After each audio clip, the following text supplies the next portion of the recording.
على سيدنا مولانا محمد وعلى سيدنا شفيعنا محمد اللهم صل على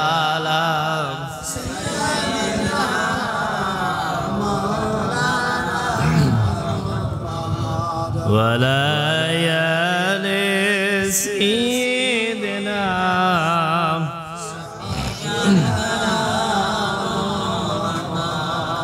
مرشد هم محمد مطلع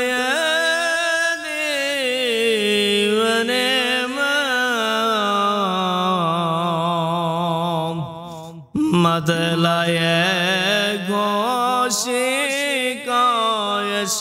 قشو سنای سوازن ما ملگل اولا بکماله کشبند جا بجماله حسنت جمیعوں کے سالے صلو علیہ وآلہ اللہم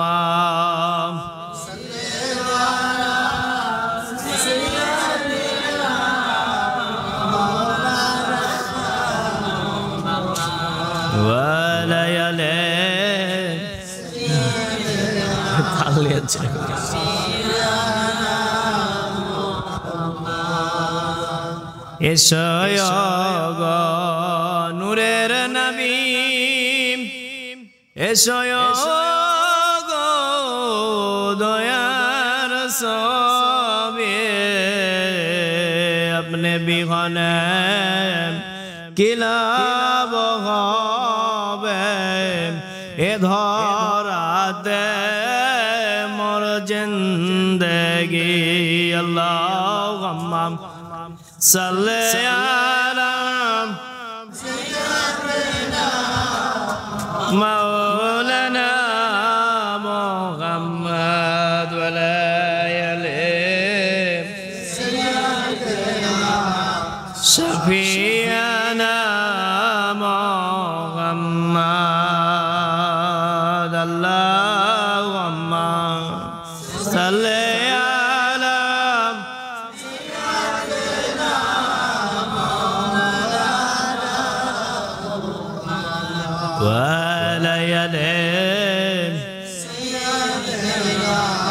شفيعنا محمد الحمد لله দরদের মাওলা দয়া করে মায়া করে আমাদেরকে দুনিয়াবি ফিতনা ফেসাদ থেকে দুনিয়াবি সকল লোভ লালসা মিথ্যা অহংকার নিন্দা গীবত থেকে আল্লাহ দুনিয়াবি সকল খারাপ কাজ থেকে আল্লাহ মোল হাকিম দয়া করে সেগুলো থেকে সরাইয়া আয় আল্লাহ তাআলা দয়া করে মায়া করে আমাদেরকে ইলম অর্জনের জন্য আমলের জন্য আল্লাহর প্রশংসা করার জন্য নবীর প্রশংসা করার জন্য মহান মাওলা আত্মা শুদ্ধির আমলের তালিম লওয়ার জন্য আল্লাহ আমাদেরকে দয়া করে কবুল করলাম ওই মহান মাওলার দরবারে আরো জোরে আদায় করি আলহামদুলিল্লাহ আরো জোরে আলহামদুলিল্লাহ সাথে সাথে অপরান্ত ধারায় রহমতের নূর বর্ষিত হতে থাক যে দরদি সম্বন্ধে আমার আল্লাহ বলেন ওমা আরসালনাকা ইল্লা রাহমাতুল লিল আলামিন ওই দরদি নবীর উপর অপুরান্ত ধারায় রহমতের নূর বর্ষিত হতে থাক সকলে বলি সাল্লাল্লাহু আলাইহি সাল্লাম পুরা দরুদ আল্লাহুম্মা সাল্লি আলা মাওলানা মুহাম্মদ ওয়া আলা আলিহি سيدنا شفيعنا محمد نعرہ تکبیر نعرہ تکبیر نعرہ رسالت نعرہ رسالت আলহামদুলিল্লাহ 505তম তালিম তারবিয়াত আছে তাই না 505তম তালিম তারবিয়াত 2024 আল্লামুল হাকিম আদায় করালো এবং আল্লাহ দ্বীনের খেদমত করে দিল এবং যারা করলাম খেদমত এবং যারা সহযোগিতা করলাম আল্লাহ পাক আমাদেরকে দয়া করে খেদমতটা করে দিল বিধায় আমরা করতে পারলাম আদায় করতে পারলাম সেই মহান মাওলার দরবারে আরো একটু মন খুলে শুকরিয়া আদায় করি সকলে বলি আলহামদুলিল্লাহ সোনার বাবারা যতই চক্রান্ত করে ততই দিন যায় বেড়ে যায় বাড়ে না 505তম তালিম আমার জীবন থেকে কেউ নিতে পারবে না কেউ নিতে পারবে না আল্লাহ দান করেছে আল্লাহ আদায় করেছে আল্লামুল হাকিম দয়া করেছে কতজন এসে আপদ বিপদ বেদি ব্যারাম থেকে মাপ পেল এই দরবারে এসে কতজন এসে অভাবগ্রস্ত অভাব থেকে সচ্ছলতা পেল কে দিছে সেল্লা না আমি দিছি আল্লাহ দিছে আমি মাধ্যম বানায়া সুবহানাল্লাহ অসুখ বিসুখ তবদিল করে আল্লাহ না আমি তবদিল তো আমি করি জাহিরিতে মাধ্যম ওয়াগতাবু ইলাইহা উসিলা ওয়া কুনু সাদিকিন সুবহানাল্লাহ সাদিকিন ব্যক্তিদেরকে উসিলা করে আল্লাহর কাছে চাওয়া লাগবে নিজে নিজে একাই মণ্ডলী করলে কাম হবার লয় তাহলে ওলিদেরকে পাঠাছে কেন পেটে ঘোষণা দিল কেন আলা ইন্না আউলিয়াম আল্লাহ লা খাউফুন আলাইহিম ওয়ালা হুম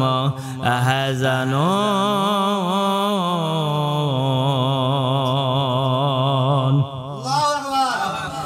আল্লাহ পাঠিয়ে দিয়ে ঘোষণা দিয়ে দিয়েছে কোরআনে আমার ওলির কোনো ভয় নাই চিন্তা নাই আমার ওলিদের সম্বন্ধে তোমরা যদি বেদবি কোনো মন্তব্য বেদবি কোনো আচরণ করো আমার সঙ্গে যুদ্ধ ঘোষণা হয়ে যায় আল্লাহর সঙ্গে যুদ্ধ করে মুখলুক কখনো টিকতে পারবে কখনো পারবে না যার কারণে টিকতে যেহেতু পারবে না সেহেতু ওলিদের সাথে যুদ্ধ করতে যায়ও না ওলিদের সাথে যদি বেদবি করো আল্লাহর সাথে যুদ্ধ হয়ে যায় ওলি কি গাছে ধরে না আসমান থেকে পড়ে না আমাদের মতো মানুষ থেকেই ওলি হয় কিভাবে আমাদের মতো মানুষ থেকেই ওলি হয় কেমন করে আমল ও জীবের দ্বারাই সর্বদাই তাকওয়া কার উপর রাখে ওলিরা আল্লাহর প্রতি তাকওয়া রাখে এই জন্য আল্লাহ তাদেরকে মাধ্যম বানায়া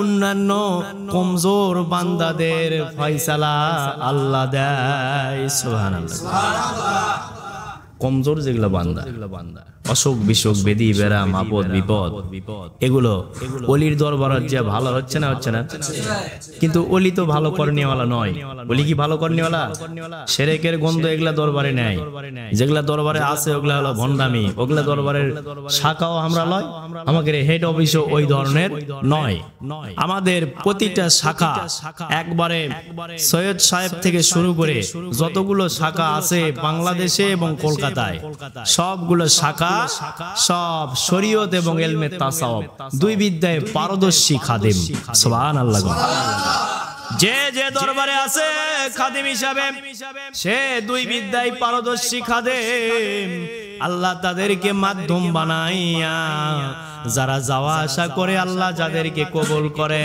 তারা যাওয়া আসা করে তাদের ফয়সালা তাদের মাধ্যমে দেয় সুবহানাল্লাহ নিজে নিজে মণ্ডলী করে সারা দিন আল্লাহর কাছে কাঁদলে আল্লাহ কখনোই রাজি খুশি হবে না কেন হবে না কারণ তোমার কলবের মধ্যে হারাম আছে, তোমার মুখে আছে হারাম, তোমার কলবে অন্তর জবান যেটা সেটাতেও আছে হারাম। এই জন্য তোমার কথা এককভাবে শুনবে না। একজন নেককার পরেজগার মুত্তাকিন আল্লাহর ওলি বন্ধুদের সহবতে যে শিক্ষা পড়ার মাধ্যমে তাদেরকে উসিলা করে আল্লাহর কাছে কান্দে কান্দে আল্লাহ একদিন তাদের মতো করেই আবার কাকো কাকো তৈরি করে, আবার কাকো কাকো তাদের সাথেই হাসর নাসর হিসাবে থাকা যাবে। সুবহানাল্লাহ। কেউ স্তর পাবে, কেউ পাবে না। সাথে থাকার কারণে তারাও জান্নাতে যাবে। আল্লামুল হাকিম দলিল দিয়ে রেখেছে, ওয়াদখুলি ফি ইবাদি ওয়াদখুলি জান্নাতি। আমার ইবাদতকারীদের সাথে তোমরা দল গঠন করো। ওয়াদখুলি জান্নাতি, জান্নাতে প্রবেশ করো। দুনিয়ার বুকে জান্নাত কোথায় পাইলাম?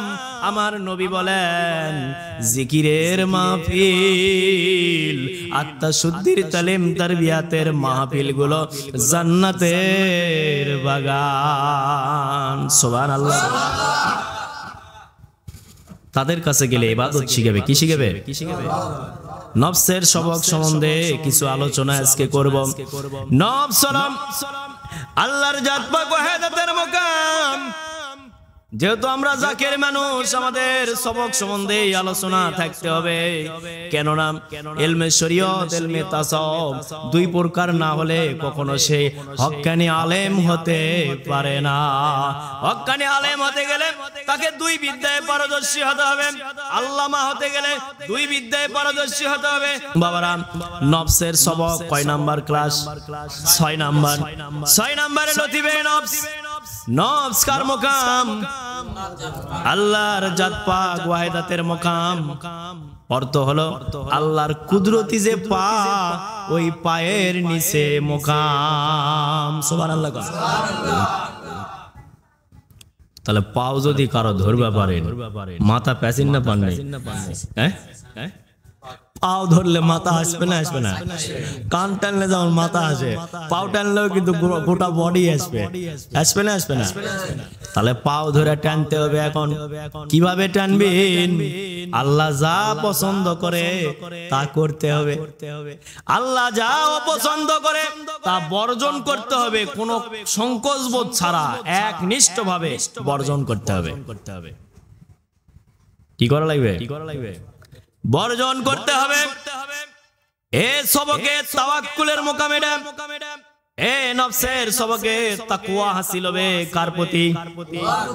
সর্বদাই আল্লাহর প্রতি তাকওয়া হাসিল হবে। বাবারা, খালি নফসের সবক, নফসের সবক কয়ে মনে করেন নফসের সবক দিয়ে দিয়ে নফসের সবক 2-1 মাসের মধ্যে কমপ্লিট হয়ে গেছে, পার হয়ে চলে গেছে একবারে কিলেবধু। যাওয়ার পর এবার নিচ থেকে নিচে যেল্লা জাকের আছে এল্লার 12টা বাজায় দিচ্ছে। নাউজুবিল্লাহ। এর কি নফসের সবক খাটা হয়েছে? নফসের সবক যদি খাটা হয়, আল্লাহ কোন বান্দাকে ফেলে দেয় না। আল্লাহ কোন বান্দা দেখে কষ্ট দিতে চায় না। আল্লাহ তার সাত্তার নামের গুণে রে বান্দা বান্দির গুনাহগুলো ঝাঁপিয়ে রেখেছে। তুমি কোন হরিদাস রে? তুমি কেমন করে দিনের খাদিম হচ্ছ? তুমি কেমন করে জাকের হচ্ছ? তুমি কেমন করে দিনের রাহবার হচ্ছ? আল্লাহ তার বান্দার পাহাড় পাহাড় গুনাহগুলো সাত্তার নামের গুণে দুনিয়ার বুকে ঝাঁপাইয়া তওবা করার সুযোগ করে দিয়ে রেখেছে মালিক। আর যদি তুমি দিনের রাহবার বলে দাবি করে তুমি যদি পাপকে ঘৃণা করে যদি মানুষকে সরে ফেলে দাও, মানুষকে যদি ঘৃণা করে সরে দাও, তোমার মতো জালেম এই পৃথিবীতে বুকে আর আমার মনে হয় কেউ নাই। আল্লাহ বুঝতে কামেন গাও। এই সমস্ত জালেমদের দ্বারা ইসলামের ক্ষতি হয়েছে। সবচেয়ে বেশি ক্ষতি হয়েছে এই মুনাফিক জালিম যারা, লুবি মানুষ যারা, এদের জন্যই এই ইসলামের সব চাইতে শুরু থেকে ক্ষতি হতেইছে, এখনো হচ্ছে, হতে থাকবে। আল্লাহ বুঝতে কামেন গাও। তাহলে জাকের হলে কি হওয়া লাগবে তোমাকে? এটা কি কাউকে মেনশন করে কইছি নাকি? কারো উপর মেনশন করে নফসের সবক তোমাদের মধ্যে আছে না নেই? তাহলে তোমাকে নফসের সবক পার হওয়া লাগবে তো। নফসের সবক পার হতে গেলে এই গুণগুলো থাকা চলবে না। আল্লাহ যাহা পছন্দ করে বান্দার তাহা পছন্দ করতে হবে। বান্দা কখনো আরেক বান্দাকে অবহেলা করবে না।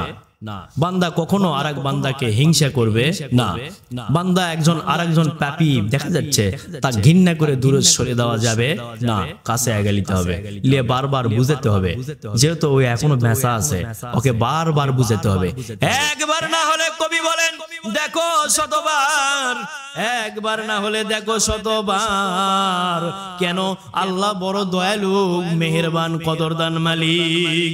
আল্লাহ যে কোনো সময় বান্দার পাহাড় পাহাড় গুনাহ মাফ করে দিতে পারেন। আমি তোমাকে ঘৃণা করে কেন বাইর করে দিব? এখানে পাপী মানুষেরা আসে না নাই? তোমরা সবাই কি নেককার নাকি? পাপী ভর্তি, পাপী আসে বেশি, নেককার কমে আসবে, পাপীরাই বেশি আসবে। তাহলে এখন আমি যদি কই আমি তো বিরাট তালেব বল, ওই পাপী জেলা বেরকা দেবো, এই যা যা পুরো এর ভিতরে ঢুকবো না, শালা ন্যাস্টিক করে ফেলবো জায়গাটা, বের হয়ে যা, বের হয়ে যা। এটা কোয়া যাচ্ছে কি? কোয়া যাবে না। যদি কোয়া হয় তাহলে দিনের রাহাবার হিসাবে মান থাকবে না, আর মান যার নাই এই তো মুসলমানই না। আল্লাহ বুঝতে কামিন কও সোনার বাবারা। তাই নফসের সবকে খবরদার, নফসের সবকে কখনো উল্টা পাল্টা করা যাবে না। আর নফসের সবক যদি না হয় জাকের হতে পারবা না। যতগুলা স্ট্যান্ড আছে সবকের, সর্বপ্রথম হলো নফসের বড় যতগুলা স্ট্যান্ড আছে তার মধ্যে নফসের সবক একটা স্টেশন, বড় একটা স্টেশন। এই স্টেশন যদি ফেল করেন, আল্লাহর কুদরতি পাও যদি ছেড়ে দিয়া মাথা ধরবে যান, পাবেন নাকি? হ্যাঁ, তাহলে এই স্ট্যান্ড শক্ত করে ধরা লাগবে। এই স্ট্যান্ডের রং হলো কেমন? সূর্যের মতো সাদা, কিন্তু সূর্যের রং তো সাদা নয়। সাদা কেন হলো? সাদা কেন বললো মাশায়েখেরা? সাদা এই জন্যই বললো, উপরে আছে হলুদ রশি, কুসুমের মতো রশি, কিন্তু ওর ভিতরে আছে সাদা দগদগা আলো, নূরের আলো। নূর কি আন্দার না সলব? কোন নূর? ওই নূরটার নাম হলো নবী মুহাম্মদুর রাসূলুল্লাহ সাল্লাল্লাহু আলাইহি ওয়াসাল্লাম। কথা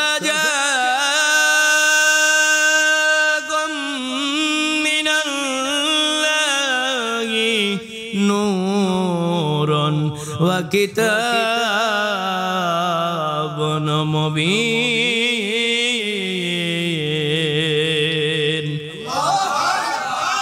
আল্লাহ পাক এই নূরের কথা বলেছে, এই নূর দিয়ে সব আলোময় করে রেখেছে আল্লামুল হাকিম। ওই নূর হলো নবী মুহাম্মদুর রাসূলুল্লাহ সাল্লাল্লাহু আলাইহি ওয়াসাল্লাম। যদি শরীয়ত দেখো তাহলে ডিমের কুসুমের মতো ওই রশি দেখতে পাবে। সূর্য থেকে যে রশি ছাড়তেছে, যে আগুনের তাপ ছাড়তেছে, যে আলো ছাড়তেছে, যেটা দিয়ে কাপড় চুপড় গু মুখ যা কিছু আছে সব শুকাচ্ছে, এটা হলো হলুদ রঙের। এক কথায় ডিমের কুসুমের মতো হলুদ, হলুদ ডিমের কুসুমের মতো হলুদের মতো কালার। কিন্তু ভিতরে আছে হলো ইলমে তাসাউফ, ইলমে মারফত। আমার নবীজির নূরের আলোয় ওই চন্দ্র সূর্য আলো দিচ্ছে। সুবহানাল্লাহ। কার আলোয়? নবীজির আলোয়। এত ধীরে কে স্পিরিট? কেবল বাজে 9:30। আর তো 12টা বাজাচ্ছি না, আগাবাগাই শেষ করছি। এই জন্য তবরক রেডি করে লিছি, আগে রেডি হয়ে গেছে। সুবহানাল্লাহ। রেডি হয়েছে না হয়নি? এখন গেলে খাওয়া ব্যাগি খেলে আরো পুরোপুরি রেডি। মারাবা। যেহেতু তালিমের আলোচনা, আমরা যতক্ষণ বসে থাকবো ততক্ষণ আমাদের কি গুনাহ লেখা হচ্ছে না নাকি? যতক্ষণ বসে আছি ততক্ষণ আত্মার শুদ্ধির নিয়তে বসে আছি। যেহেতু আত্মার উন্নতি হচ্ছে, আত্মার কাজ হচ্ছে, আত্মার ভিতরে কাজ হচ্ছে। হাতুর বাটাল চিনি এগুলা সব লিয়ে ফেরেশতারা ঢুকে গেছে ভিতরে। সুবহানাল্লাহ। ঢুকে কাজ করতেছে, বিভিন্ন জয়েন্টে জয়েন্টে পয়েন্টে পয়েন্টে কাজ করতেছে। মারাবা। 364টা জয়েন্ট আছে হাড়ের। কিসের? হাড়ের। এর মধ্যে জিকির করা লাগবে কার? 366টা রগের জয়েন্ট আছে। কয়টা? 64 আর 66, দুটো বেশি আছে। 66টা রগের জয়েন্ট আছে। ওই দুটা 66র মধ্যে 64র মধ্যে ওই দুটা বেশি কেন হলো? এই দুটাই হলো কমন সেন্স। এই দুটা যার কাটা তার তামান কাটা। নাউজুবিল্লাহ। এই কমন সেন্স যদি থাকে তাহলে লজ্জা শরম যা কিছু এলা সব থাকবে। আর যার কমন সেন্স নাই তার কিছু থাকবে না। আল্লাহ বুঝতে আমিন। এবার বাবারা, এই নফসকে পবিত্র করার জন্য আমল জিবে আছে না নাই? আমল জিবে আছে। উপরে ফিটফাট যেমন দেখা যায়, ভিতরেও তো রুহুটা তো আলোময় হওয়া লাগবে। এই রুহু আলোময় করতে গেলে উপরের গেটআপ যখন ঠিক হয়ে গেল, সুন্নতি লেবাস যখন কমপ্লিট হয়ে গেল, পরিষ্কার পরিচ্ছন্ন যখন হয়ে গেল, তারপর যখন আমল জিবা স্টার্ট চলতেইছে, আমল জিবা চলতেইছে, এর মধ্যে পরিষ্কার পরিচ্ছন্ন হচ্ছে আস্তে আস্তে। কারণ একবারে একটা মানুষ পারে না, আস্তে আস্তে যখন প্রশিক্ষণের মাধ্যমে যখন সে পরিষ্কার হচ্ছে, এরকম হতে হতে যখন আমল আদায় করতে করতে, এরকম হতে হতে যখন সে পূর্ণাঙ্গ পরিষ্কার হয়ে যাবে, রুহুর মধ্যে লাইট জ্বলে যাবে। ওই বেগুনি, ওই সূর্যের যেই হলুদ রশ্মি দেখা যায়, ওই হলুদ রশ্মিটা সরে যাওয়ার পরে এবার নূরের আলো দেখা যাবে। যেমনি ওই সূর্যের ভিতরে সাদা কালার রং আছে, ওটা যেমন দেখা যায়, তেমনি একটা মানুষের ভিতরে ওই সাদা রূপ দেখা যাবে নূরের আলোয় ঝলমল। সুবহানাল্লাহ। কাজেই পাও ছেড়ে দিয়ে মাথা ধরবে যায় না। কি ছেড়ে দিয়ে? পাও ছেড়ে দিয়ে মাথা ধরবে যায় না। পাও ধরো, পাও ধরতে হবে। কোনটা? আল্লাহর জাত পাক ওয়াহিদাতের মোকাম, নফসের সবকের মোকাম, আল্লাহর জাত পাক ওয়াহিদাতের মোকাম। 6 নম্বর ক্লাস, আত্মাশুদ্ধির 6 নম্বর ক্লাস। এই ক্লাস যদি কেউ পাস না করে, সে কখনো পীর হতে পারবে না। লিখে দেওয়া যাবে একবারে, এ কখনো পীর হতে পারবে না যদি এই নফসের সবক পাস না করতে পারে। নফসের সবকে যুদ্ধ হবে, বিভিন্ন যুদ্ধ, রুহানিতে যুদ্ধ হবে, জাহিরিতে যুদ্ধ হবে। কিসের পীর সাজুরে 14টা ঠেকে দিবে একবারে। এইভাবে বিভিন্ন কিছু যুদ্ধ করার পর তারপরে তুমি স্বীকৃতি পাবে। এত সস্তা হয়ে গেল। আমি, আমার বাপ আসলো পীর থেকে আমি পীর হয়ে গেলাম, আমার দাদা আসলো পীর থেকে আমি পীর হয়ে গেলাম। এত সস্তা জিনিস এটা নয়। ওই যে এলেম পাহাড়েও নিতে চাইলো না, কোন মুখলুক নিতে চাইলো না। নবীজি যেখানে আয়াত নাজিল হয় সেখানে। সুবহানাল্লাহ। আরো ধীরে গো। আয়াত নাজিল হয় যেখানে, আমার নবী যেখানে থাকে ওখানে। আর অন্যান্য যত নবী এসেছিল এই দুনিয়ায়, তাদেরকে নির্ধারিত একটা জায়গা দেখে দেওয়া হয়েছিল, ওখানে আসো, তোমার সাথে কথা বলবো। আর আমার নবী যেখানে আসে, যেখানে চলে, হাঁটতে হাঁটতেও ওহী নাজিল হয়। সুবহানাল্লাহ। ওইটা কি? আয়াত নাজিল হয়। এই 30 পারা কোরআন লৌহ মাহফুজ থেকে এসেছে। এ হাফেজ হয়ে এখন মনে করো যে অনেকে হাফেজ হয়েছে না, হয়নি? হাফেজ হয়ে আমি লৌহ মাহফুজ হয়ে গেছে। এখন সার্টিফিকেট দিলে এমন সার্টিফিকেট, কিন্তু কথাবার্তা কার্যকলাপ সব নবীর দুশমনী বেশিরভাগই পাওয়া যাচ্ছে। কারণ না বোঝে কোরআন, না বোঝে আয়াত, খালি সরসরানি লিল্লাহে তাআলা, সরসরানি লিল্লাহে তাআলা পড়ে চলে গেল, জানে না ওই আয়াতে কি করছে। তাহলে বুঝবে কোথা থেকে? তুমি তোমার দুটা হাফেজ সংক্ষেপে তওবা করেছিলাম হালকা করে, যে জীবনে যতদিন বেঁচে থাকবা কোনদিন আর নবীর, যখন নবীর মহব্বতে কেউ দাঁড়ায় সালাম দিবে, বিরোধিতা করবে না, দাঁড়ায় সালাম দিবে। সুবহানাল্লাহ। তোমার মৌলবিক না হলে আমার কাছে নিয়ে আসবে। সালাম দেওয়ার কথা আল্লাহ হুকুম করেছেন কোরআনে। কিভাবে দিব মৌলবি? আমাকে বুঝে দে কিভাবে সালাম দেব। সালাম খালি নামাজের মধ্যে দিলে হয়ে গেল? নবী মরে গেছে নাকি? মরে গেছে? মরে যদি যাই তাহলে আমরাও মরে গেছি। মরে যদি যাই তাহলে আমরা একটাও মুসলমান না, সব ইহুদি নাসারা। সোজা ওয়াজ।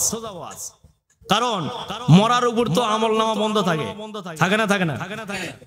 তাহলে নবী যদি মরে যায়, কলেমা পড়েছেন লা ইলাহা এইটুকু পড়লে মুসলমান হবে? মুহাম্মাদুর রাসূলুল্লাহ পুরা কলেমা পড়লে তো মুসলমান। পুরা কলেমা যখন অন্তরে অঙ্কিত হবে, জারি হবে, তখন হবেন মুমিন। কেবল হলেন মুসলমান পুরা, এবার অন্তরের মধ্যে যখন জারি হবে তখন হবেন মুমিন। আল্লাহ রাসূল বলছে সুবহানাল্লাহ। তাহলে এখন পুরা কলেমা পড়ছেন, পুরা মুসলমান হলেন, হয়ে মুসলমান হয়ে ফতোয়া দিচ্ছেন নবী মরে গেছে। তাহলে যদি বলে এই মৌলবি, তাহলে এটা কি মুসলমান হচ্ছে? এটাই তো মুসলমান লয়। এখন যাই কোসে ওটা, ওই তো এখনো মুসলমান হয়নি। ওই কোন কলেমা পড়ে মুসলমান হলো? নবীজিরও তো কলেমা আছে, নবীজি কলেমা পড়ে মুসলমান হয়েছে। সুবহানাল্লাহ। শরীয়ত নবীজিরও কলেমা ছিল, নবীও কলেমা পড়েছে, কিন্তু আমাদের কলেমা আর নবীজির কলেমা এক নাকি? আমাদের কলেমা ছিল একরকম, নবীজির কলেমা আরেক রকম। সুবহানাল্লাহ। হাটের মধ্যে বলছি না, সবাই শিখে ফেলবে। মারহাবা। তাও দুই একবার কইছি না কলা। সোনার বাবারা, কাজেই কলেমা নবীর একটা, কলেমা উম্মতের আরেকটা। কলেমা পড়তে হবে, নবী যেহেতু জীবিত, স্বীকার করে লিয়া পড়তে হবে। সুবহানাল্লাহ। ওয়ালা মাউতুন ওয়ালা ফাউতুন হাল ইবনে হাল। আমি যাচ্ছিলাম উপরে, তাই আছি নিচে, একই হালত। সুবহানাল্লাহ। তোমরা আমারে ডাকার মতো ডাকতে যদি পারো রে উম্মত, আমি তোর ডাকে সাড়া দিয়ে তোর সালামের জবাব দিব। সুবহানাল্লাহ। আমাকে তো দিচ্ছে, তোক দেয় না, তুই তো কানা, তোক দিবে ঘুরতে থেকে, ঠিক না বেটি? এজন্য কয় বিদ্যা লাগবে? এজন্য বিদ্যা লাগবে দুইটা। আল ইলমুল ইলমানে, ইলম দুই প্রকার। এই দুই প্রকার ইলম যখন পূর্ণাঙ্গ আমার তোমার ভিতরে ঢুকবে, তখন তুমি নবী চিনবেন, আল্লাহ চিনবেন। কোথায় আল্লাহ আছে, কোথায় নবী আছে, আর কোথায় আছে সাদেকিন, ওই যে উসিলা, ওরা কোথায় আছে, এটা খুঁজে পাবেন তখন। তার আগে খুঁজে পাওয়ার সম্ভাবনা নাই। আল্লাহ বুঝতে কামিন কর। আর জিম্মাদারিও আল্লাহর কাছে। কার কাছে? হেদায়েতের মালিক কে? আল্লাহর কাছেই জিম্মাদারিও আল্লাহ রাখছে। আমি হেদায়েত করব যাকে, সে হেদায়েত হবে। সুবহানাল্লাহ। তাহলে হেদায়েত যাই হবে, তাই কয় বিদ্যা পাবে? দুইটি বিদ্যা পাবে। সোনার বাবারা, কাজে নফসের সবকে কি কি থাকবে না? হিংসা থাকবে না, নিন্দা থাকবে না, গীবত থাকবে না, রাগ থাকবে না, অহংকার থাকবে না, বংশের গরিমা থাকবে না, আমার বাপ ছিল অমুক, আমি আছি অমুক, এগুলা থাকবে না। নিজের পরিচয় দিবে নফস। নফস কারো এফারেন্স লাগাবে না, নফস নিজের পরিচয় দিয়ে চলবে, আর সর্বদাই নিজেকে ছোট জানবে, আর রবের প্রতি সর্বদাই তাওয়াক্কুল রাখবে। এ হলো নফসে মুতমাইন্না, এ হলো নফস পরিশুদ্ধ পবিত্র হয়ে গেছে। একে আল্লাহ বলতেছে, এ পরিশুদ্ধ পবিত্র আত্মা, এসো আমার দিকে ঘোরো। সুবহানাল্লাহ। এখন তোমার সাথে বন্ধুত্বালি করি, এখন ডাক দিচ্ছে আল্লাহ। ওই মুনাফিক, মৌটুসি, নাসারা, যার যে শয়তান আছে যে নফসের মধ্যে, ওই অজ্ঞাকে নিয়ে আল্লাহ ডাকছে পবিত্র নফস, তুমি আসো আমার কাছে, বন্ধুত্বালি করবো তোমার সাথে। সুবহানাল্লাহ। আর এদের সাথে দল গঠন করো। কাদের সাথে? এদের সাথে দল গঠন করো। আল্লাহ বলতেছে, ওই যে ফাদুকুলি ফি ইবাদি ওয়াদুকুলি জান্নাতি, এই আয়াতের ভিতরেই, এই সূরা ফজরের এই আয়াতগুলোর ভিতরেই এই যে 25, 26, 27, 28, 29 এই কয়টা আয়াতের মধ্যে এগুলা আছে। খুঁজে খুঁজে দেখো, আল্লাহ বুঝতে আমিন কও। আবার আমাদেরকে যারা পাপী মানুষ, তাদেরকে 70,000 লাগম দিয়ে, শিকল দিয়ে গ্রেফতার করবে ফেরেশতারা, আযাবের ফেরেশতারা, সেটাও আছে সূরা ফজরের মধ্যে। আল্লাহ বুঝতে আমিন কও।